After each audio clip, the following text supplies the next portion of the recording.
ځان موږ ته راوپېژنه. بسم الله الرحمن الرحیم. سید موسی سادات یم، ولد سید داود سادات د کانکور د 1404 د کانکور عمومي اول نمره د کابل اوسېدونکی یم. ښه، مخکې له دې چې راشو د کانکور نتیجې په اړه او دا چې ته بریالی شوې او یو ښه لاسته راوړنه دې درلوده، دا موږ ته ووایه چې تا لومړنۍ زده کړې یعنې مکتب لومړنۍ زده کړې تا چېرته کړي دي، کابل کې یا لغمان کې؟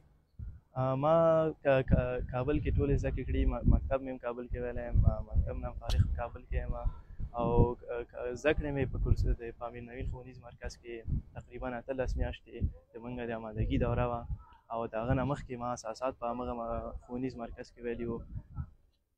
کورنۍ په اړه دې راته ووایه، کورنۍ کې څو کسان یې یا خویندې، ورونه، مور، پلار، نور څو کسان دي او په دې کې کومو کسانو ستاسو ملاتړ کاوه؟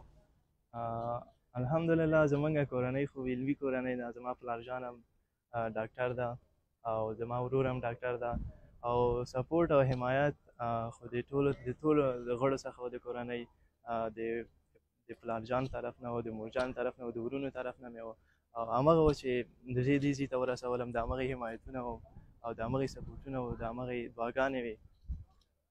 کله چې تا خپله نتیجه اعلان شوه او تا وکتله چې ته په لومړۍ درجه کانکور کې بریالی شوی یې، اول خپل احساس په اړه موږ ته ووایه، هماغه وخت څه حس وکړه او دا خبر دی همدا لومړي کس ته چې ویل هغه څوک و؟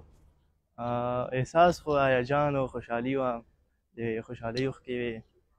اول کس چې ما دا خپل نتیجه وکتله، اول کس ته مې چې وویل هغه زما مورجانه وه، هغه هم ډېره خوشحاله شوه، د خوشحالۍ اوښکې تویې کړې او الله تعالی خپل ارمانونو هیلو ته ورسوله او الله دې تل خوشحاله لري. زما ډېر حمایت یې کړی، ما ته ډېر دعاګانې کړي، د همغې دعاګانو نصیب و چې زه دې ځای ته رسېدلی یم. اوس چې کانکور کې بریالی شوې، وروسته له دې ستا یو نوی سفر پیل شو چې هغه سفر د مکتب نم دورې نم ډېر سخت سفر ده، ته باید نور هم زیات درس ووایې. اوس د ژوند ته هماغه لویه هیله چې ده هغه څه ده؟ خو د ژوند لویه هیله مې دا ده چې په ډېر معتبر پوهنتون کې لوړې زده کړې وکړم او د افغانستان د داتمان ولس د ده غیور ولس د دردونو دوا شم، دې ولس ته د خدمت مصدر وګرځم او وکولی شم چې افغانستان ته خپل هیواد ته خدمت وکړم. ډېره زیاته مننه.